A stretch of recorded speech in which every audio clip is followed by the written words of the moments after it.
Hello guys, welcome back to my channel. ఈరోజు నా life style జర్నీలో బెంగళూరులో ఉన్న జవహర్లాల్ నెహ్రూ ప్లానిటోరియం గురించి కంప్లీట్ ఇన్ఫర్మేషన్ని, అలాగే టికెట్స్ ప్రైస్ దగ్గర నుంచి లోపల ఏమేమి ఉన్నాయి, ఎలా వెళ్ళాలి అని అన్ని విషయాల గురించి తెలుసుకుందాం పదండి. దయచేసి ఈ వీడియోని చివరి వరకు చూడండి, మధ్యలో అస్సలు స్కిప్ చేయకండి.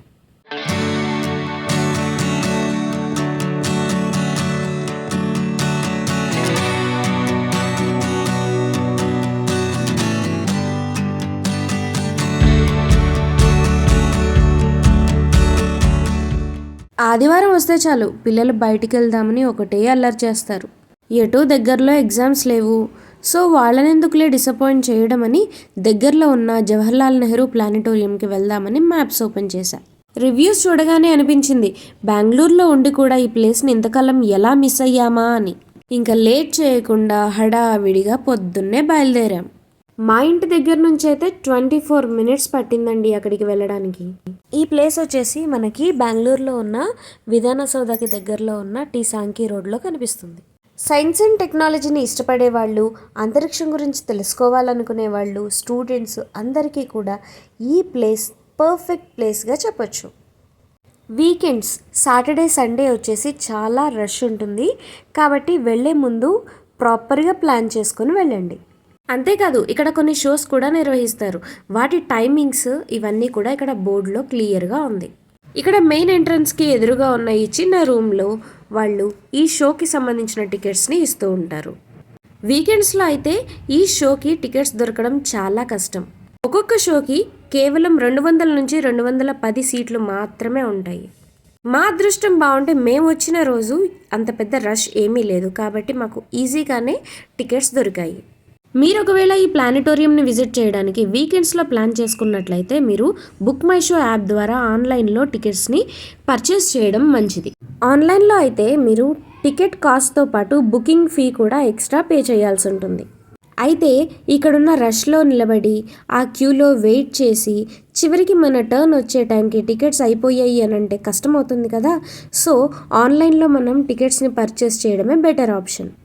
అండ్ మేము ఇక్కడ 12:30 షోకి అటెండ్ అవ్వాలని క్యూలో వెయిట్ చేస్తున్నాం. అయితే టికెట్ ప్రైస్ వచ్చేసి పెద్దవాళ్ళకి 75 రూపీస్, అలాగే చిన్నపిల్లలకి 50 రూపీస్. అండ్ బిలో 3 years పిల్లల్ని మాత్రం లోపలికి అలౌ చేయరు. మరో ముఖ్యమైన విషయం ఏంటి అంటే ఎవ్రీ మండే ఈ ప్లానిటోరియం క్లోజ్ చేసి ఉంటుంది. అయితే ఈ ప్లానిటోరియం బిల్డింగ్కి ఎదురుగా ఒక సైన్స్ పార్క్ని వీళ్ళు ఏర్పాటు చేయడం జరిగింది. దీనికైతే ఎలాంటి కాస్ట్ మనం పే చేయాల్సిన అవసరం లేదు. ఇది అబ్సల్యూట్లీ ఫ్రీ అండి. యాక్చువల్లీ మనం చిన్నప్పటి నుంచి మన సైన్స్ టెక్స్ట్ బుక్లో చదువుకున్న పాఠాలే ఇక్కడ మోడల్స్ రూపంలో ఏర్పాటు చేయడం జరిగింది. పిల్లలకైతే ఇదొక బెస్ట్ ఎడ్యుకేషనల్ హబ్ అని చెప్పొచ్చు. నిజానికి సైన్స్ అనేది మన జీవితంలో ఒక పార్ట్ అయిపోయింది. మరీ ముఖ్యంగా ఈ 21st centuryలో ఈ సైన్స్ అండ్ టెక్నాలజీ లేకుండా మనం ఒక్క పని కూడా చేయలేమనే చెప్పాలి. ఈ సైన్స్ అండ్ టెక్నాలజీ మన జీవన శైలిని ఎలా మార్చేసిందంటే మనం ఇంట్లో తాపీగా సోఫాలో కూర్చుని ప్రపంచంలోని నలుమూలలా ఏం జరుగుతుంది అనే విషయాల్ని ఈజీగా తెలుసుకోవచ్చు. ఈ సైన్స్ మనం జీవించడానికి ఉపయోగపడడం మాత్రమే కాదు, మనల్ని అబ్బురపరిచే ఎన్నో వింతలు, విచిత్రాలు జరగడానికి కూడా ఈ సైన్స్ ఒక మూలంగా మారింది. అయితే ఈ సైన్స్ పార్క్లో దాదాపు 40 కంటే పైగా మోడల్స్ని ఏర్పాటు చేశారు. ఈ జవహర్లాల్ నెహ్రూ ప్లానిటోరియం వచ్చేసి 1989లో ఒక చిన్న రీసెర్చ్ ఇన్స్టిట్యూట్గా స్టార్ట్ చేయడం జరిగింది.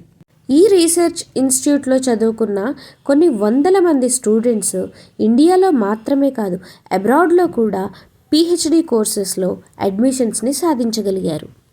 అయితే ఈ ఇన్స్టిట్యూట్కి వస్తున్న రెస్పాన్స్ని చూసి దీన్ని ఇక్కడితో ఆపేయకూడదు, ఇంకా దీన్ని ఇంప్లిమెంట్ చేయాలి అనే ఉద్దేశంతో 2017లో ఒక హైబ్రిడ్ ప్రొజెక్షన్ సిస్టమ్ని ఏర్పాటు చేసి, అలాగే 15 meters డోమ్ని కూడా ఏర్పాటు చేసి షోస్ని నిర్వహించాలి అని 2017లో దీన్ని మళ్ళీ రీఓపెన్ చేయడం జరిగింది. ఈ మోడల్ వచ్చేసి 3D పెండ్యులం. ఇది మనం ఆసిలేట్ చేసినప్పుడు 3 dimensionsలో ఇది మూవ్ అవుతూ ఉంటుంది.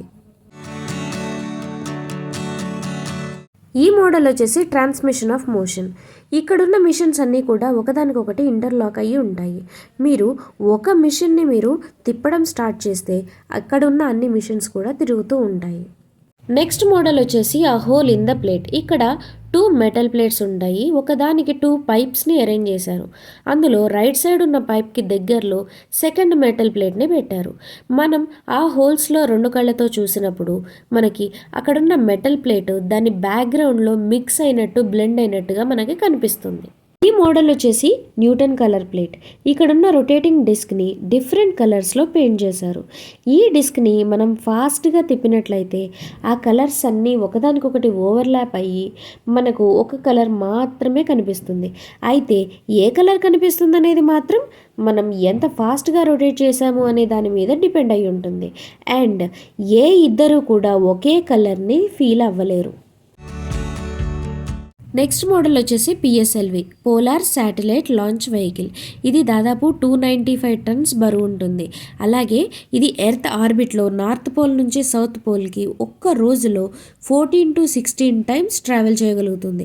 అలాగే ఈ జర్నీలో ఇది యాక్యురేట్ డేటాని మనకు అందించగలుగుతుంది. దీని హైట్ వచ్చేసి మనకి 15 స్టోరీ బిల్డింగులు ఒకదాని మీద ఒకటి పెడితే ఎంత హైట్ ఉంటుందో ఈ పిఎస్ఎల్వి వెహికల్ అంత పొడుగు ఉంటుందండి. నెక్స్ట్ మోడల్ వచ్చేసి రోబర్వెల్ బ్యాలెన్స్.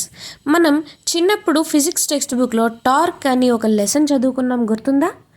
ఈ రోబర్వెల్ బ్యాలెన్స్ మోడల్ అనేది ఆ టార్క్ కాన్సెప్ట్ని అలాగే కన్వెన్షనల్ బ్యాలెన్సెస్ని క్లియర్గా ఎక్స్ప్లెయిన్ చేయగలుగుతుందండి. అంతేకాదు ఈ సైన్స్ పార్క్లో మనకు డిఎన్ఏ మోడల్ని కూడా చూపిస్తున్నారు. దాదాపు అన్ని లివింగ్ ఆర్గానిజమ్స్కి డిఎన్ఏ మోడల్ అనేది ఖచ్చితంగా ఉంటుంది.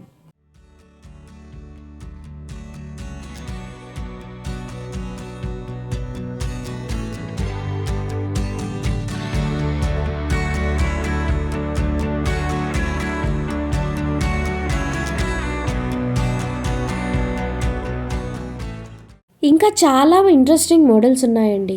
గ్లోబ్ మోడలు, సప్తఋషి మండలము, అలాగే మన బాడీ వెయిట్ డిఫరెంట్ ప్లానెట్స్లో ఏ రకంగా ఉంటుంది, ఎంత వ్యారీ ఉంటుంది అనే విషయాన్ని తెలియజేసే మోడల్, ఇంకా చాలా అంటే చాలా మోడల్స్ ఇంట్రెస్టింగ్ ఫ్యాక్ట్స్ని మనకి తెలియజేస్తున్నాయి. అంతేకాదు ఇక్కడ మిర్రర్స్ తోటి ప్రిపేర్ చేసిన ఒక ప్రిజంని వీళ్ళు ఏర్పాటు చేశారు. ఈ మిర్రర్స్తో ప్రిపేర్ చేసిన ప్రిజం చూసి పిల్లలైతే చాలా ఎగ్జైట్ అయ్యారు.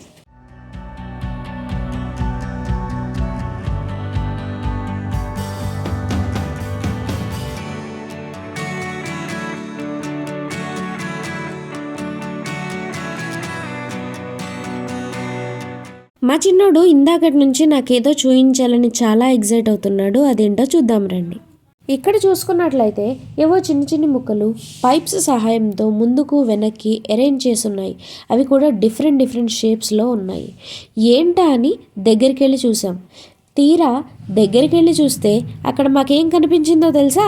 ఒక ఫోటో ఎలక్ట్రిక్ ఎఫెక్ట్, ఒక theory of relativity, Avogadro number, Brownian movement, మన క్వాంటమ్ థియరీ ఆఫ్ లైట్. ఏంటి ఇంకా అర్థం కాలేదా? ఈయనెవరో కాదండి, మన ఆల్బర్ట్ ఐన్స్టీన్. ఏదేమైనా ఈ క్రియేటివిటీకి మాత్రం శభాష్ అనాల్సిందే. ఇంకాస్త ముందుకొస్తే స్పేస్లో ఉన్న స్టార్స్, ప్లానెట్స్, సన్, మూన్, ఇంకా మిగతా ఎలిమెంట్స్కి సంబంధించిన ఇంట్రెస్టింగ్ ఫ్యాక్ట్స్ని ఇక్కడ బ్యానర్స్ లాగా ఎగ్జిబిట్ చేస్తున్నారండి.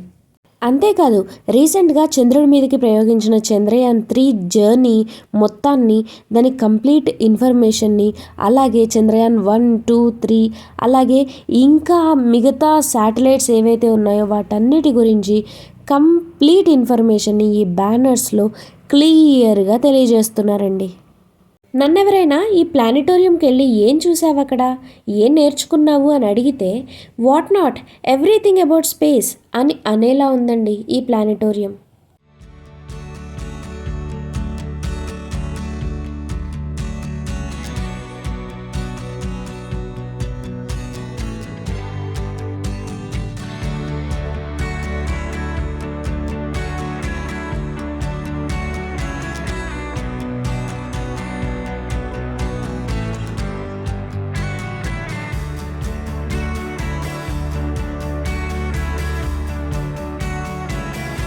ఇప్పటి వరకు మీరు చూసిందంతా కూడా జస్ట్ ట్రైలర్ మాత్రమే. అసలు సినిమా లోపలుందండి, అది మన పెయిడ్ వెర్షన్. చూడాల్సిందంతా సైన్స్ పార్క్లోనే చూసేసాం కదా, ఇంకా లోపల ఏముంటుందిలే అనుకుంటున్నారేమో. అసలు కథ లోపలే ఉంది. అయితే ఇప్పటి వరకు మనం సైన్స్ పార్క్లో మొత్తం చూసాం కదా, అదంతా కూడా ఈ సైన్స్ పార్క్ లేఅవుట్ మ్యాప్ ద్వారా మనం అన్నింటినీ చూడొచ్చు. ఈ ప్లేస్ మొత్తం కూడా సోలార్ సిస్టమ్ మోడల్ దగ్గర నుంచి సన్మూన్ క్లాక్ వరకు మొత్తం 58 మోడల్స్ పెట్టడం జరిగిందండి. ఇదిగో ఇదేనండి సన్మూన్ క్లాక్. ఇది వచ్చేసి బిల్డింగ్కి పక్కన స్టిక్ చేసి ఉంచారు. అండ్ ఈ సైన్స్ పార్క్కి పక్కనే ఒక చిన్ని గుడి కూడా ఉందండి.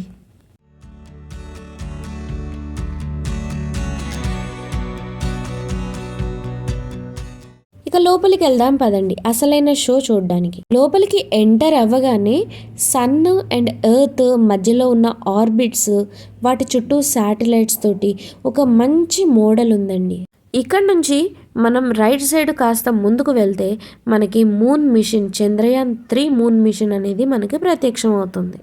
ఈ మోడల్ నేమ్ వచ్చేసి LVM-3 M4 Chandrayaan 3 moon machine. దీని పక్కనే ఈ స్పేస్ క్రాఫ్ట్ ఇన్నర్ పార్ట్స్ అన్నింటి గురించి వివరంగా రాసుంచడం జరిగింది. అలాగే ఇక్కడ ఒక చిన్న ప్రగ్యాన్ రోవర్ మోడల్ని కూడా ఉంచారు. ఇదే మన LVM-3 మోడల్. చూడండి ఎంత బాగుందో కదా. అలాగే ఇక్కడ సన్ ఇన్నర్ లేయర్స్, అలాగే మన సోలార్ సిస్టమ్ ఎలా ఉంటుంది అండ్ గ్రావిటేషనల్ ఫోర్స్ మన ఎర్త్కి ఎలా ఉంటుంది అనే అన్ని విషయాల్ని ఇక్కడ చూపించడం జరిగింది. ఈ LVM-3 పక్కనే దానికి సంబంధించిన పార్ట్స్, వాటి యొక్క యూజెస్ ఇవన్నీ కూడా పక్కనే బోర్డు మీద రాసి ఉంచారు. అంతేకాదు ఇస్రో చంద్రయాన్ 3ని లాంచ్ చేసినప్పుడు ఉన్న లైవ్ టెలికాస్ట్, అలాగే ఆ విజువల్స్ అన్నీ కూడా ఇక్కడ స్క్రీన్ మీద మనం చూడొచ్చు.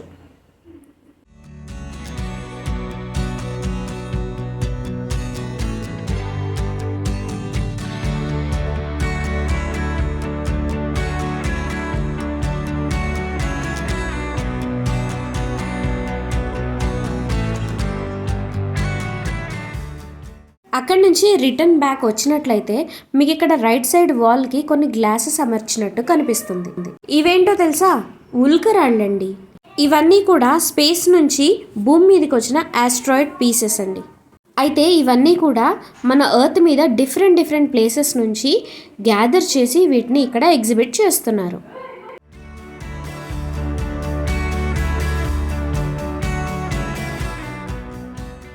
అక్కడి నుంచి ఇంకాస్త రైట్లోకి వెళ్తే మనకి ఇక్కడ ఆదిత్య L1 కనిపిస్తుందండి.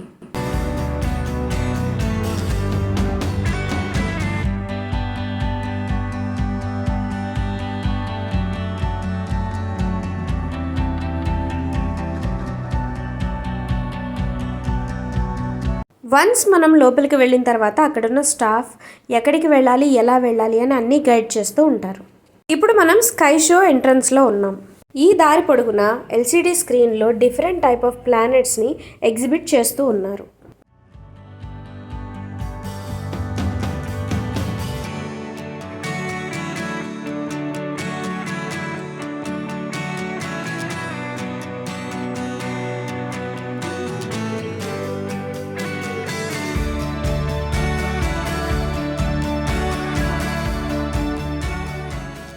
ఇప్పుడు మనం డోమ్ షేప్డ్ రూమ్లోకి వచ్చేసాం.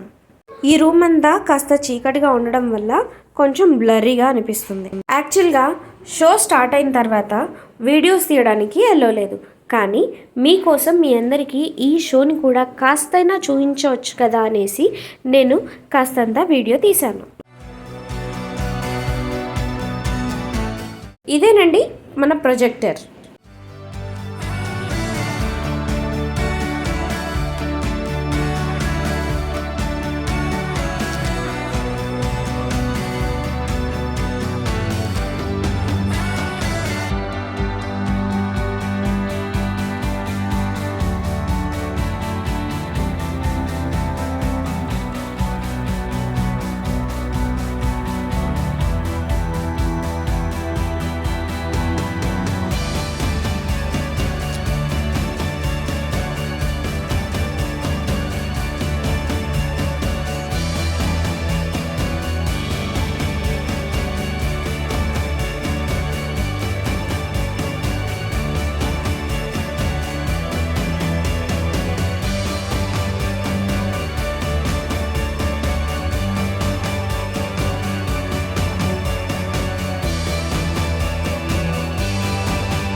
మనకి ఆకాశంలో చాలా నక్షత్రాలు ఉంటాయి, కొన్ని వేల కోట్ల నక్షత్రాలు ఉంటాయి. వాటన్నిటి పేర్లు మనకి తెలియదు, కానీ కొన్ని మెయిన్ స్టార్స్కి మాత్రం కొన్ని నేమ్స్ ఉంటాయి. అవన్నీ కూడా ఈ స్కై షోలో క్లియర్గా యారో మార్క్ తోటి చూయిస్తూ మనకి చెప్తున్నారు.